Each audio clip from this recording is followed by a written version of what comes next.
Have you ever wondered how to get the most packs for your dollar?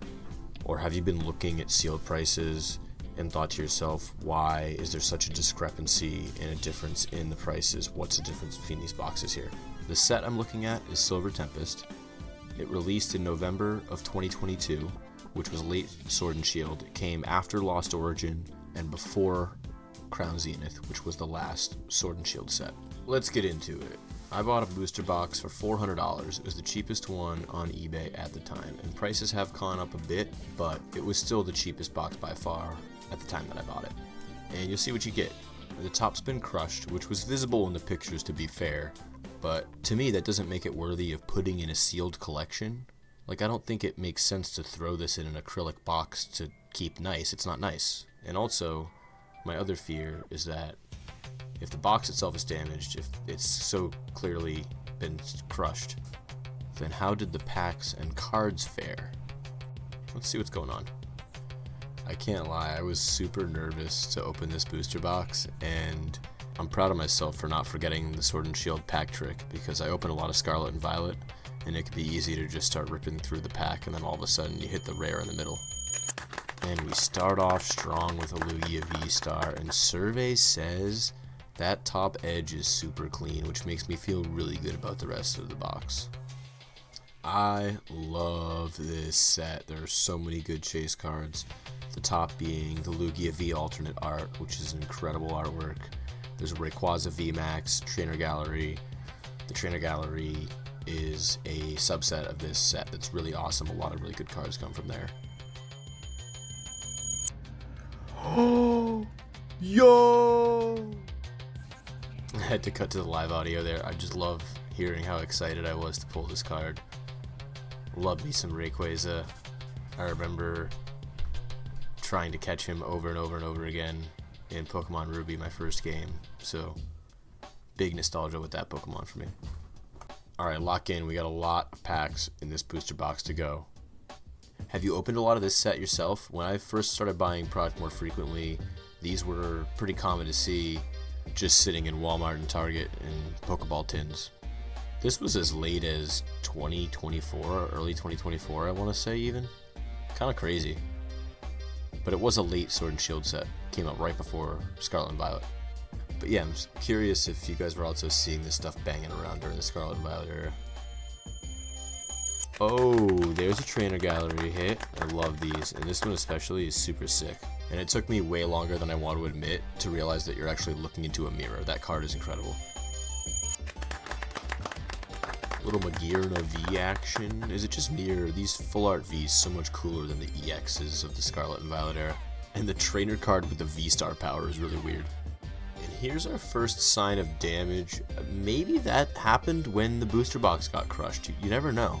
But I will say the rest of the cards are looking really clean, which is making me happy. And if I could just put a bug in your ear at this point and remind you, if you're still watching and you've enjoyed so far, hit the subscribe button if you're not already, and I'd really appreciate it. This is something of a 50 sub special, so shout out to you if you're one of the 50.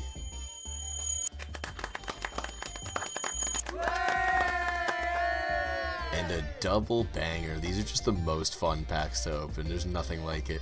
And that Lugia V full art is like the baby version of the SIR. It's actually kind of cool. Ooh, and another Trainer Gallery in the form of a full art Judge. I really like a lot of those Trainer Galleries. I wouldn't hate to master that little subset. It's only 30 cards, right?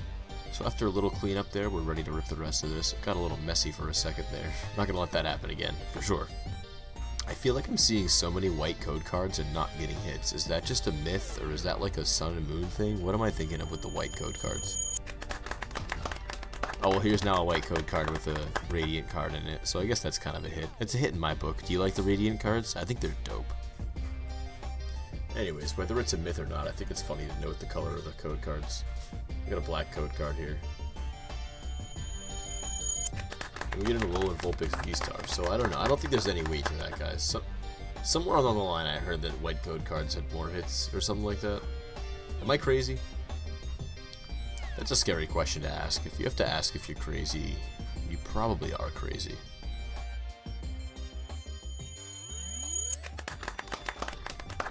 crazy about that trainer gallery. Milotic with Wallace in the background. And I love how they have the raindrops, like almost like it's on the lens of the card. It's super dope. I don't know how to explain it, but you'll know what I mean if you're looking at the raindrops on the card. Really cool. And that's a nice looking single rare Articuno. I like those. Alright, here we are. We're getting down to it here, but every pack is still another chance to hit that Lugia V alternate art. Let's go. And I have to say, in this case, that top value chase is my top chase. I think it is the best looking card. That is not the best looking card in my opinion. Am I alone in saying that if I chose a first partner Pokemon and it evolved to that, I'd be disappointed? And Regidrago V, cool looking new gen Pokemon in my opinion, but getting no love. $1 V card. Skuntank V. If the Regidrago V is worth less than Skuntank, what is going on? What is going on in Sword and Shield, guys? Come on. Alright, Trainer Gallery Jinx. With a Rainbow Wallace behind it, we'll take that. Come on. Only a few packs left. It's a good time to reflect and see. How do you think we did? I mean, obviously we got rinsed, but we could have spent 500. Like I said, if we wanted to save the booster box, it's not as cool, but we got away with ripping the packs at a discount, I think.